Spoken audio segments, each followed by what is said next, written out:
Tu veux prendre ton cash dans l'AFM comme tout le monde, mais tu ne veux pas rester bloqué dans la masse, tu veux atteindre le top 5% de ceux qui vont scale le plus. Pour ça, il y a des erreurs qui sont très simples à éviter. Et aujourd'hui, on va voir justement quelles sont ces 7 erreurs pour pouvoir scale et aller chercher des plus hauts. La première erreur que presque tout le monde fait, c'est se dire, OK, je vais closer une modèle, je vais aller chercher des subs, faire mon argent et on verra bien. Sauf que déjà, juste chercher des subs, c'est pas si simple que ça, c'est même assez compliqué au début quand on se lance. Et c'est pour ça qu'il faut avoir un plan précis. Vers quel réseau je vais me diriger pour mon acquisition, comment je vais faire mon chatting, vers quelle plateforme je vais aller. Il y a tout un travail à faire en amont avant de se lancer. Parce que si tu fais ça, tu vas te lancer avec un modèle, tu vas être en galère, tu vas l'envoyer de partout, lui dire ok, fais un peu de photos pour Twitter, fais un peu de réel pour Insta, machin, ça va l'épuiser et elle va se barrer. Donc c'est hyper important d'avoir un plan en amont. La deuxième erreur, ça va être d'avoir aucun process. C'est hyper important d'avoir au moins un Google Drive pour les échanges avec ta modèle. Elle pourra t'envoyer tout dessus. Tu mettras une catégorie acquisition, une catégorie chatting, une catégorie ceci, cela, où tu pourras mettre toutes les photos et tu sais où elles vont aller du coup. Tout sera trié. Et même si après tu as des VA ou des employés, des chatteurs, ils pourront aller directement piocher dans le Google Drive et ça t'évitera de toi les réceptionner pour leur envoyer. Donc il faut vraiment avoir des process pour fluidifier tout simplement ce flux.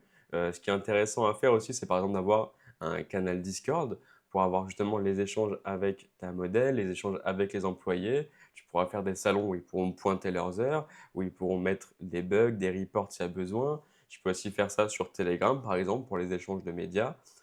Sur WhatsApp, tu peux, mais je te conseille plutôt de faire du Telegram, du Discord, Google Drive obligatoire et Google Form très bien aussi, par exemple, pour recruter justement ou pour les modèles, voir un petit peu leur qualité et leurs compétences.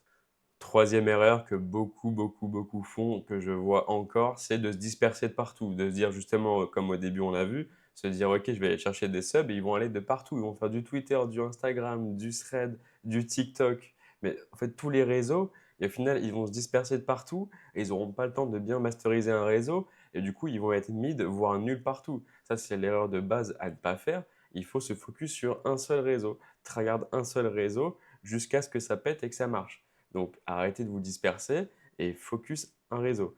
Après, ce que tu peux faire aussi, c'est plutôt que d'avoir tous les réseaux que tout le monde voit, c'est aller chercher des petits réseaux sur des applis, par exemple, qui ont peut-être 50, 100 millions de personnes qui ont téléchargé l'application et aller trifouiller là-dessus pour essayer de ramener des abonnés. Ça se fait aussi. Moins de gens le font et justement, c'est pour ça que là, il y a des marchés à prendre parce que tu as plein de petites applis comme ça que personne ne se sert où tu peux aller chercher des abonnés. Donc ça, c'est un petit conseil que je te donne. Quatrième erreur que je vois assez souvent également, c'est avoir un mauvais management. Que ce soit pour tes employés ou ta modèle, il est important d'avoir de la flexibilité, de l'humain, mais de rester ferme aussi. Il faut qu'elle ait un calendrier sur la semaine du contenu à faire et qu'elle le fasse à la semaine. Elle ne peut pas se dire ok, je verrai plus tard. Non, si toi tu peux pas bosser parce qu'elle te file pas de contenu, c'est pas possible.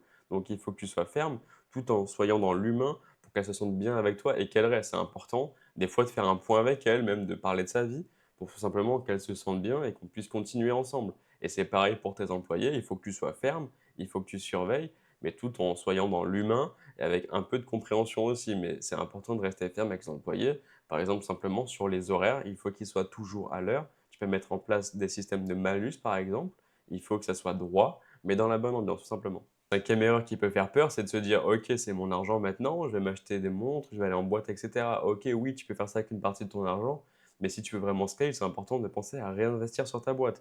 Réinvestir dans du matériel, par exemple, comme lui prendre un nouveau téléphone, une ring light pour améliorer la qualité, par exemple, des réels ou des photos.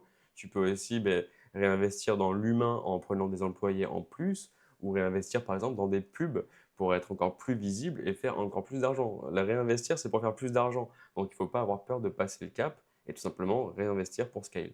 Ça va rejoindre la sixième erreur qui va être de ne pas savoir déléguer. Au début, c'est bien de chatter et de faire par toi-même pour voir justement comment ça fonctionne et pour pouvoir former les employés par la suite. Mais une fois que tu es opérationnel, il est important de savoir déléguer. Tu peux avoir peur et te dire, OK, le travail va être mal fait, j'ai peur que ça soit moins, qu'on va faire moins d'argent, qu'on va faire moins de subs. C'est une possibilité. Déjà, c'est important de bien les former pour éviter ça au maximum. Mais même si tu fais un petit peu moins de chiffres, un petit peu moins de subs, ça te laisse toi un gain de temps énorme où tu pourras aller te développer sur une autre source d'acquisition et pour au final gagner encore plus d'argent.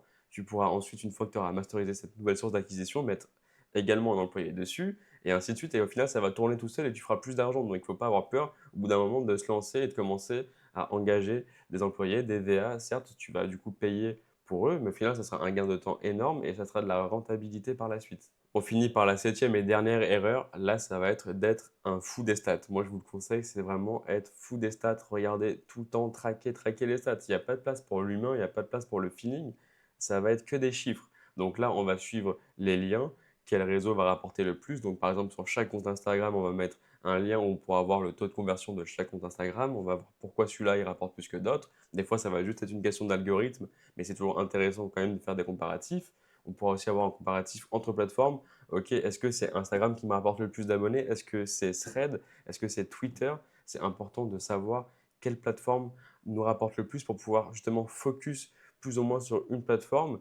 Et au-delà des chiffres, c'est aussi important d'aller traquer le travail de ces équipes. Donc, par exemple, les VA, on peut aller traquer ce qu'ils font, leur dire, OK, ça, c'est pas bien de faire comme ça. Tu peux leur dire aussi, OK, ça, c'est très bien, continue là-dessus. Toujours être derrière eux pour pas faire d'erreur, pour éviter tout ça et justement rentrer le maximum d'abonnés. Pareil pour le chatting, hyper important. S'il y a des conves où il n'arrive pas à vendre, c'est possible parce que l'abonné ne voudra pas acheter, mais aussi pourquoi il n'a pas réussi et comment il aurait pu faire pour réussir. Toujours être derrière, surveiller et voir justement le positif de leur côté pour l'améliorer et le développer et voir ce qui a été raté justement pour retravailler ça et qu'il soit bon partout. Donc avec toutes ces erreurs qu'on a vues aujourd'hui, si tu appliques tout bien, tu auras un avantage énorme par rapport aux autres qui vont du coup, comme je te l'ai dit, se lancer tranquillement en se disant on va voir comment ça se passe et on verra bien. Toi, tu auras déjà toutes ces connaissances en tête là et tu pourras directement rush le top 5%. Donc j'espère que tu vas le rush mec et fais ton cash.